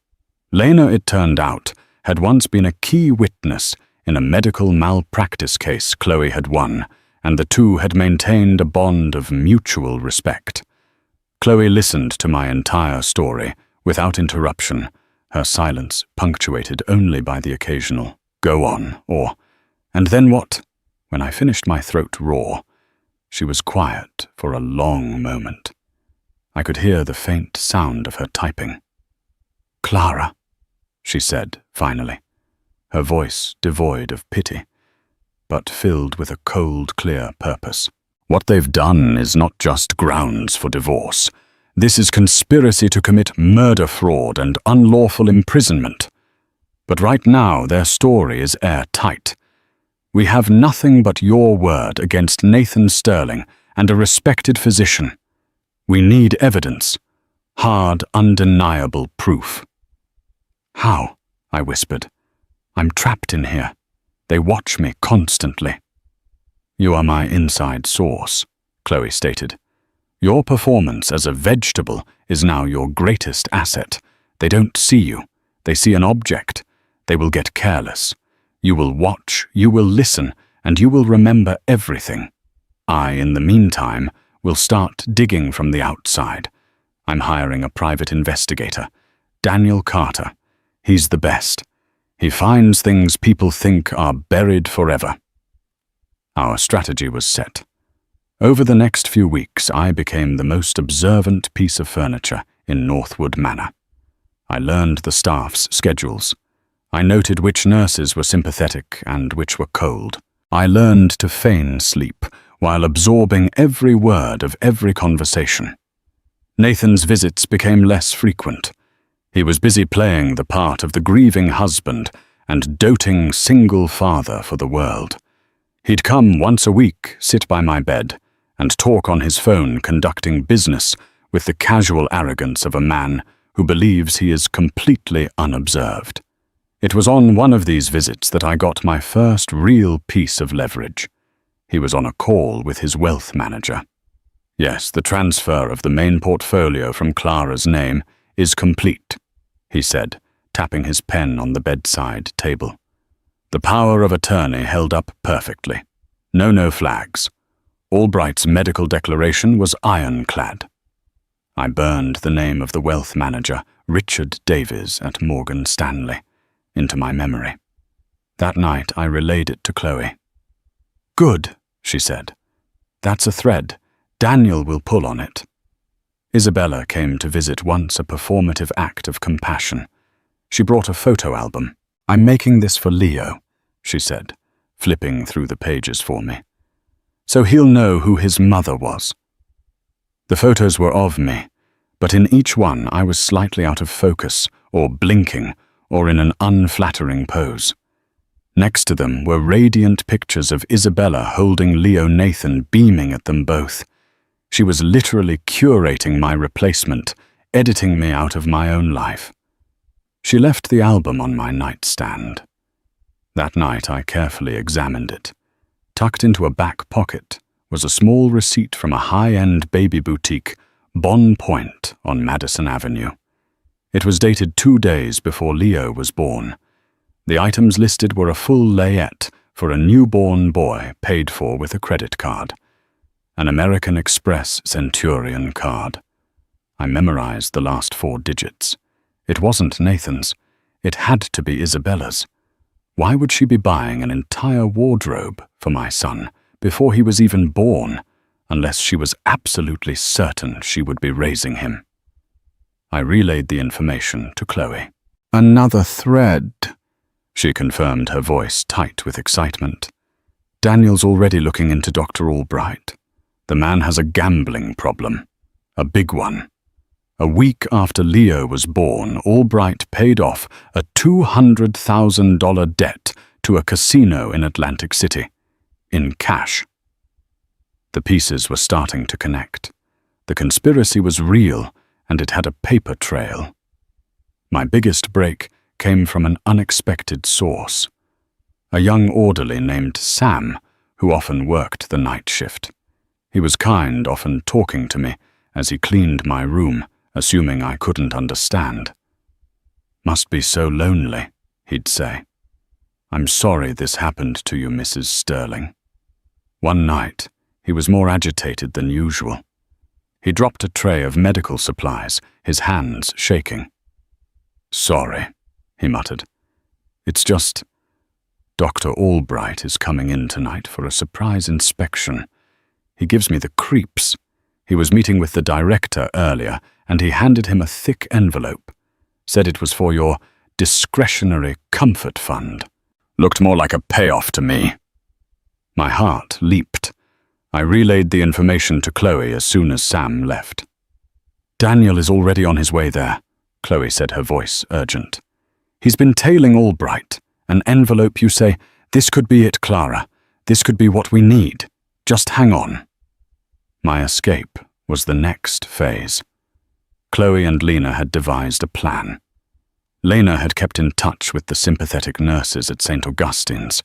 She discovered that my original blood work from the day of the delivery, the samples taken before the crash, had never been properly discarded. They were sitting in a cold storage facility, slated for routine destruction. Those samples were the key. If they could be tested, they might show the absence of any pre-existing condition and, more importantly, provide a baseline to prove a foreign substance was introduced later. The plan was audacious. Lena would use an old ID to access the storage facility. Meanwhile, Chloe would create a medical emergency for me. She had a contact at the FDA who could report an anonymous tip about Northwood Manor using an unsanctioned European medication, triggering a surprise state inspection. In the ensuing chaos, Sam, the orderly whom Chloe had Daniel approach and convince to help with the promise of protection and a hefty reward, would wheel me out during a shift change, claiming I was having a seizure and needed to be transported to the nearest hospital. The ambulance would be driven by one of Daniel's associates. It was insane. 1,000 things could go wrong. But it was my only chance. The night of the plan, my entire body thrummed with a terrifying electric energy. I lay in bed, feigning my usual catatonia, while my mind raced. This was it. The end of the performance. The moment the ghost in the machine would either break free or be exorcised forever. As Chloe's FDA contact made the call, I heard the faint sound of sirens in the distance. My war was about to move to a new battlefield. The chaos at Northwood Manor was exactly as Chloe had predicted. State inspectors in crisp suits swarmed the facility, their presence sending the staff into a panic. Phones rang unanswered, and administrators scurried down hallways clutching binders. My door was left ajar. At precisely 2:17 a.m., Sam the orderly burst into my room, his face pale with sweat, but his eyes determined. "It's time, Mrs. Sterling," he whispered, his voice shaking. He helped me into the wheelchair and covered me with a blanket. As he pushed me down the service corridor, he began to shout. "Code Blue Room 212. Patient is seizing. We need a transport to St. Jude's Emergency now." It was a brilliant diversion. No one questioned the need to get a seizing patient out of the facility during a state inspection. It was one less problem for them to deal with. We bypassed the chaos at the front and went out through a rear emergency exit. The cold night air hit my face, the first fresh air I had felt in months. It tasted like freedom. A private ambulance was waiting, its engine humming. Daniel Carter, a man with a square jaw and weary, intelligent eyes, opened the back doors. "Get in," he said, his voice calm and steady. "We don't have much time." As the ambulance pulled away, leaving Northwood Manor behind, I finally let out the breath I felt like I had been holding for months. I wasn't a patient anymore. I was a fugitive. And I was finally on the offensive. Daniel drove us to a secure location, a nondescript corporate apartment Chloe kept for clients. For the first time, I met my legal team in person. Chloe Bennett was even more formidable than she sounded on the phone, with fiery red hair and an aura of absolute command. "Welcome back to the world, Clara," she said, handing me a cup of tea. "Now let's burn it all down." The next 48 hours were a blur of activity. Lena had successfully retrieved my original blood samples from the hospital storage. Chloe had them sent to a trusted independent lab in Boston, along with the detailed notes Lena had taken on the medications administered to me during labor. Daniel laid out the fruits of his investigation on the apartment's large dining table. It was a web of deceit meticulously documented. There were photos of Dr. Albright meeting with a known loan shark, bank records showing the $200,000 cash deposit into his accounts funneled through a shell corporation owned by Nathan. There were phone records showing hundreds of calls between Nathan and Albright in the weeks leading up to my delivery, and even more shockingly, between Albright and Isabella. The receipt I'd found from the baby boutique was the key to unlocking Isabella's involvement. Using the last 4 digits of the credit card, Daniel had a contact at American Express pull her statements. They revealed a pattern of incriminating purchases, consultations with a top family law attorney specializing in custodial rights of non-biological parents, payments to a PI of her own to tail me in the months before my pregnancy, and most damningly a wire transfer of $50,000 to Dr. Albright's offshore account, labeled consulting fee, dated the day after I was admitted to Northwood. She wasn't just the mistress, Daniel explained, pointing to the statements. She was a driving force. Nathan has the money, but Isabella has the nerve. She was making sure all the pieces were in place. The final piece of the puzzle came from the lab in Boston. The results were conclusive. My original blood work was perfectly normal. But an analysis of the IV bags Lena had managed to discreetly swap out and save from the delivery room showed trace amounts of a beta blocker that, when combined with the magnesium sulfate commonly used for pre-eclampsia and a hidden dose of potassium chloride, would create a cascading effect. It would induce cardiac arrest while making it look like a natural medical crisis. It was a nearly perfect medically induced murder. "They never expected you to live," Chloe said, her eyes blazing with fury. "And they certainly never expected you to be lucid. Their whole plan depended on you being a ghost or a vegetable." Armed with an arsenal of evidence, Chloe made her move. She didn't go to the police first. That would be too simple, and it would allow Nathan to use his wealth and influence to spin the story. Instead, she went for the jugular. She scheduled a meeting, not with Nathan, but with the entire board of directors of Sterling Equity, as well as with Beatrice Sterling, Nathan's formidable, iron-willed mother, who sat on the board and controlled the family's original fortune. The meeting was ostensibly to discuss a hostile takeover bid by a new client. When Chloe and I walked into that boardroom, the shock was seismic. The men in their $1,000 suits stared as if they'd seen a ghost. Nathan, who was standing at the head of the table, turned the color of ash. His eyes locked on mine, and for the first time I saw not arrogance or contempt, but pure, unadulterated fear. Beatrice Sterling. A woman who had always looked at me with thinly veiled disdain, simply raised a perfectly sculpted eyebrow. "Clara," Nathan stammered. "What is this? You should be resting." Chloe placed a thick binder on the polished mahogany table. It landed with a heavy final thud. "Good morning, everyone," Chloe announced to the stunned room. "My client, Clara Sterling, is feeling much better, and she has a few things she'd like to discuss regarding the management style of your CEO." I stood tall, looked my husband directly in the eye, and began to speak. The ghost had found her voice. The boardroom on the 80th floor of the Sterling Equity building was a shrine to power. A vast, polished mahogany table reflected the glittering Manhattan skyline like a dark, still lake. Seated around it were the titans of Nathan's world, stoic private bankers, ruthless corporate lawyers, and legacy investors, all men who measured life in quarterly earnings and market dominance. At the head of the table sat Nathan, my husband, the king, in his court.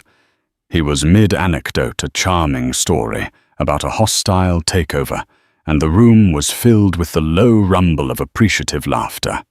He was radiant with confidence, a man who had never known a door he couldn't open or a problem he couldn't buy his way out of. Standing sentinel behind him was his mother, Beatrice Sterling. Her presence was more than ceremonial. She was the matriarch, the keeper of the family dynasty, and her approval was the bedrock upon which Nathan's empire was built. It was into this fortress of masculine self-assurance that Chloe Bennett and I walked. The heavy glass doors hissed open, and the laughter died in an instant, replaced by a wave of stunned, absolute silence. Every head turned. The board members and more stared, their expressions a mixture of confusion and shock, as if a ghost had just materialized from the ethereal plane of memory into their tangible world of stock prices and leveraged buyouts. I felt a tremor of fear run through me, a primal instinct to flee from the predators whose den I had just entered. But I quenched it with the cold, hard fuel of my rage. I focused on Nathan.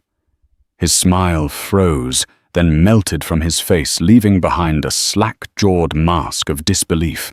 The color drained from his skin, leaving him looking ashen and frail under the expensive track lighting. His eyes, the same eyes that had watched me with feigned love as his plan unfolded, were now wide with pure, unadulterated fear. It was Beatrice, however, whose reaction was most telling.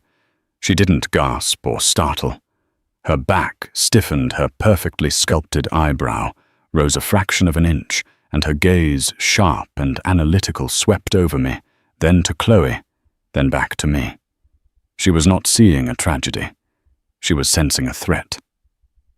"Clara." Nathan finally stammered, finding his voice. It was thin, reedy, stripped of its usual commanding timbre. "What is this? What are you doing here? You should be at Northwood resting." His use of my prison's name was a mistake. It stoked my fire. I took a step forward, my heels clicking with deliberate purpose on the marble floor. I let the silence stretch, forcing them all to look at me, to truly see me not as the docile artist, not as the tragic invalid, but as the architect of their downfall. "I'm done resting, Nathan," I said, my voice calm and clear, carrying to every corner of the room.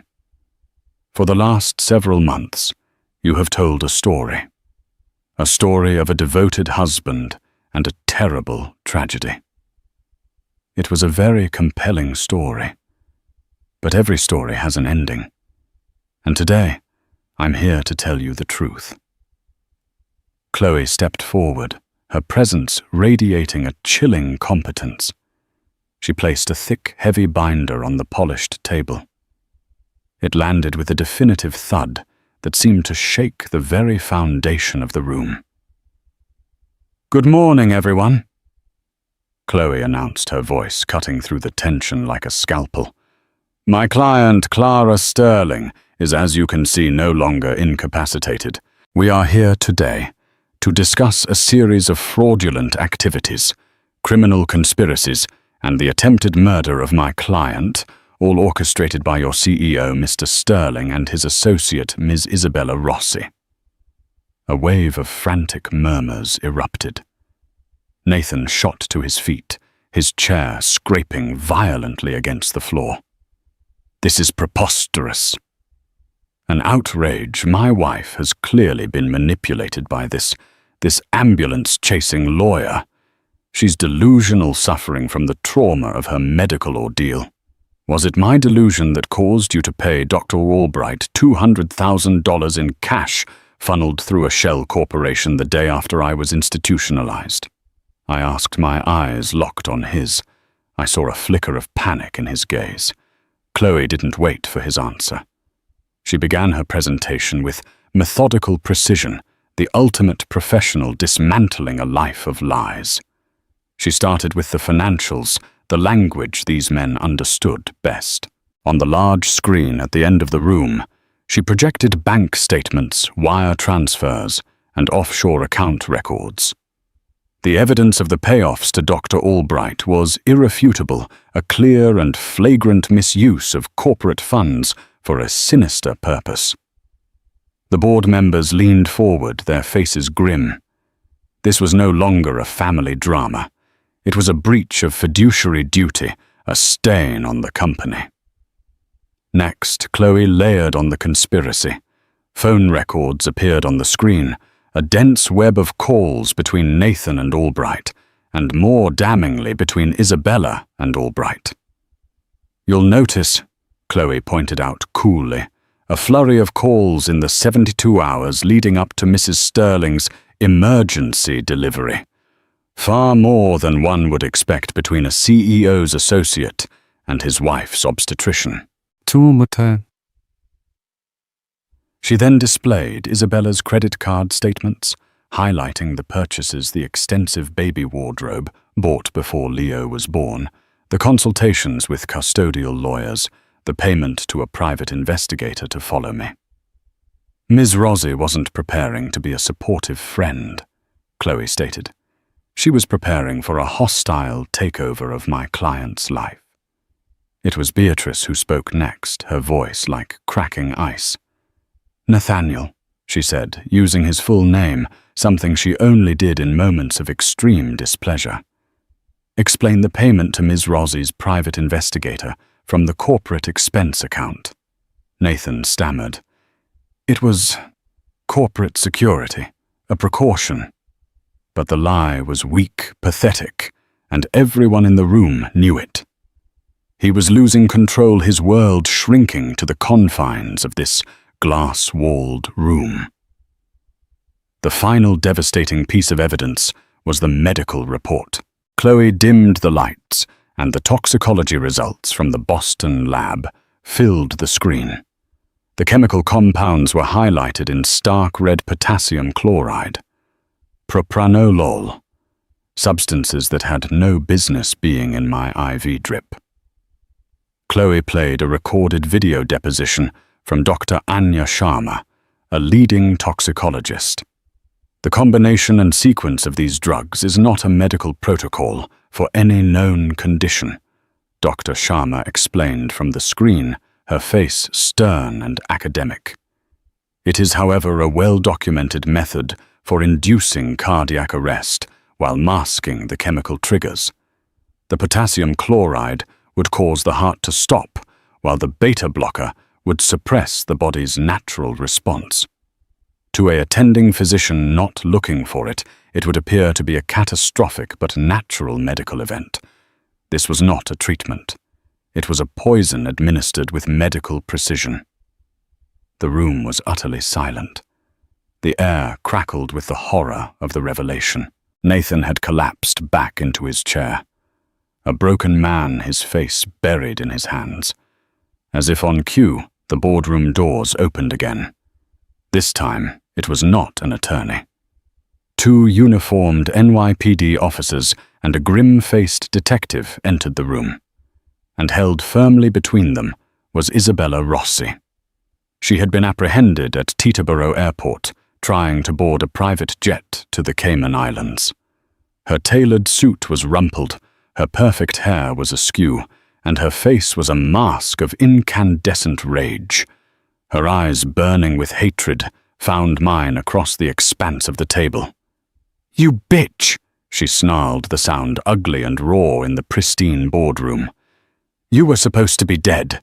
You were supposed to be gone."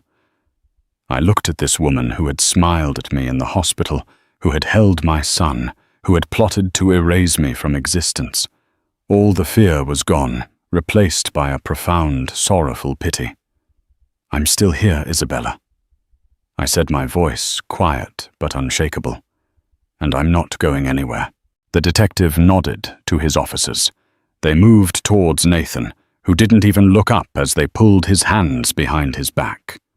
The sharp metallic click of the handcuffs was the only sound in the room. A sound that signified the absolute end of his reign. As they led him and Isabella away past the stunned faces of his board of directors, the Sterling Empire had already begun to crumble. The aftermath was a media firestorm. The legal battle was brutal, but with Albright's full confession, the outcome was preordained. Nathan was sentenced to 25 years to life. Isabella received 20. I met with Beatrice one last time in that same boardroom. The power had shifted. She was contrite, not out of affection for me, but out of a fierce, desperate need to preserve her family's legacy. She signed over all of my former assets, now tripled in value as part of a settlement, to avoid further civil suits. She established an ironclad, untouchable trust for Leo, ensuring his future was secure from the stain of his father. "My son is a fool," she said, her voice devoid of emotion. "He let avarice and a common woman destroy what took my family a century to build." There was no apology, but in her eyes I saw a flicker of respect. I had done what she could not. I had purged the weakness from her lineage. I never set foot in the penthouse again. I sold it along with everything in it, exorcising the ghosts of that gilded cage.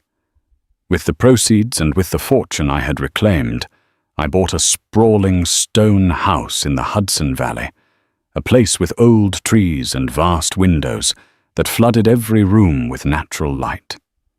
I built a new art studio overlooking a garden. The first time I held Leo in my arms in our new home, the silence was not one of fear, but of peace. The war was over. The lies were silenced.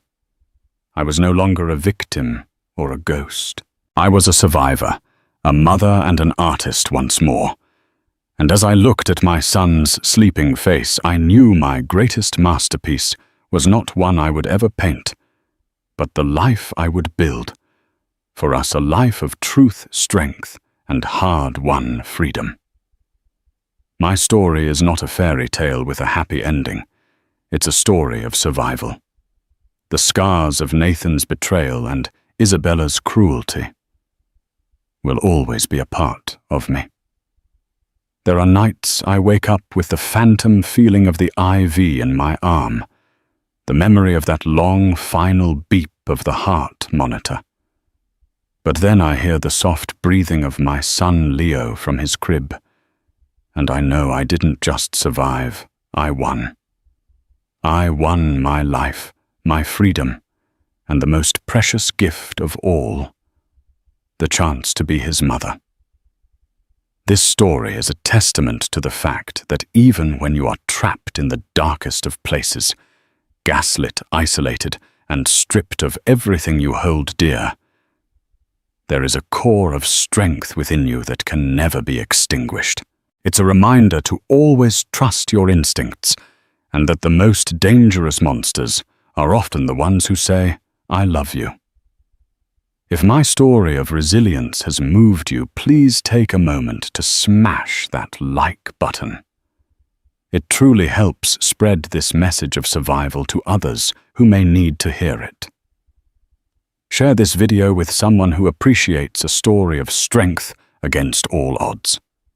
And most importantly, hit that subscribe button and ring the notification bell so you don't miss our next real-life story. What was the most shocking twist for you? Let me know in the comments below. Thank you for listening.